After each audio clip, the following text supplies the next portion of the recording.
भगवान श्री कृष्ण ने गीता में कहा है, यदा यदा ही धर्मस्य ग्लानिर्भवति भारत अभ्युत्थानम धर्मस्य तदात्मानमं सृजाम्यहम्। जब जब धर्म की हानि और अधर्म की वृद्धि होती है, तब तब ही मैं अपने स्वरूप को रचता हूं और साथ प्रकट होता हूं। भगवान विष्णु किसी न किसी रूप में अवतरित होकर पापियों का नाश कर धर्म की पुनः स्थापना करते हैं। शास्त्रों के अनुसार भगवान विष्णु ने 24 अवतार धारण किए हैं, जिनमें सबसे महत्वपूर्ण अवतार श्री कृष्ण का है। लगभग 5000 वर्ष पूर्व जब श्री कृष्ण ने दिव्य दिव्य उपदेश अर्जुन को महाभारत युद्ध के समय कुरुक्षेत्र में दिया, तब से आज तक हजारों लाखों विद्वानों, तपस्वियों, आर्षि मुनियों और शूद्र कर्म करने वालों ने गीता की व्याख्या की।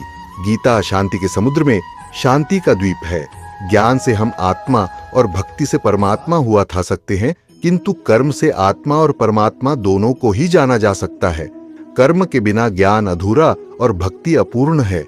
मनुष्य कर्म से ही सुख, दुख, भय एवं मोक्ष प्राप्त करता है। श्री कृष्ण ने अर्जुन से कहा, हे अर्जुन, कर्म करना प्रत्येक मानव का धर्म है, क्योंकि मानव का जीवन कर्म पर ही आधारित है। बिना कर्म किए कोई भी मानव मुक्ति प्रसाद आवागमन से छुटकारा नहीं पा सकता और न ही कर्म को त्याग कर उसे पूर्णता यानी सिद्धि की प्राप्ति हो सकती है। कि श्री कृष्ण ने गीता में कर्म को व्यक्तिगत धर्म ही नहीं माना है, बल्कि इसे योग भी कहा है, यानी भगवत प्राप्ति के लिए कर्म एक साधना के समान है और साधना ही योग है। गीता में कर्म योग, ज्ञान योग और भक्ति योग का ऐसा समन्वय है कि मानो ऐसी जीवन पद्धति की राह पकड़ता है जिसका पालन करता हुआ वह एक भय मुक्त और शांति पूर्वक जीवन व्यतीत करते हुए अपने उद्देश्यों की पूर्ति सहेजी कर सकता है। मानव इस संसार में पूरा जीवन समस्याओं से घिरा रहता है। समस्याओं में सबसे पहले है मृत्यु का डर, जो उसे सताता रहता है। कोई भी संसार में मृत्यु नहीं चाहता। गीता मानव को इस डर से मुक्त करती है। गीता कहती है कि मृत्यु है ही नहीं तो रोना धोना किस लिए। यह तो एक वस्त्र परिवर्तन है। जिस तरह मानव पुराने वस्त्र त्याग कर नए वस्त्र धारण करता है, उसी प्रकार आत्मा जीवन शैलियां को त्याग कर अपने शरीर धारण करती है। गीता में श्री कृष्ण कहते हैं, ऐसा नहीं है कि पहले मैं नहीं था, ये तू नहीं था, ये राजा लोग जो इस समय महाभारत युद्ध में उपस्थित है वह नहीं थे। ऐसा भी नहीं है कि इसके बाद हम सब नहीं होंगे। मृत्यु तो हमारी उच्च मात्रा है। मानव की दूसरी समस्या है चिंता।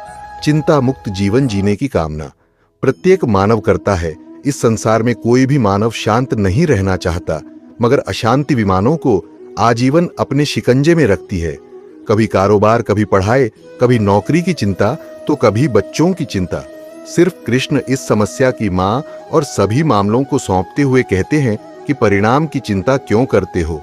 क्या यह सब तुम्हारे हाथ में है? तुम्हारा अधिकार तो कर्म पर है, बस उसे करो। करो, फल को अपने अनुकूल बनाने का व्यास मत करो। नहीं स्वयं को कर्म के साथ बांध तो मानो कि तीसरी समय और है। अलग से कर्म न करने वाला मानव हमेशा चिंताग्रस्त रहेगा। श्री कृष्ण कहते हैं, निठल्ले मत बैठो, अपने नित्य कर्म करो। कर्म अकर्म से श्रेष्ठ है। कर्म नहीं करोगे तो शरीर की यात्रा भी सिद्ध नहीं होगी। अगर आज की बात करें तो गीता के ज्ञान से हम समाज में फैली कुरीतियों, भ्रष्टाचार, सांप्रदायिकता, अविश्वास, भय आदि से मुक्ति पा सकते हैं। गीता का मूल स्वर भी मोह से मुक्ति और कर्म की युक्ति है।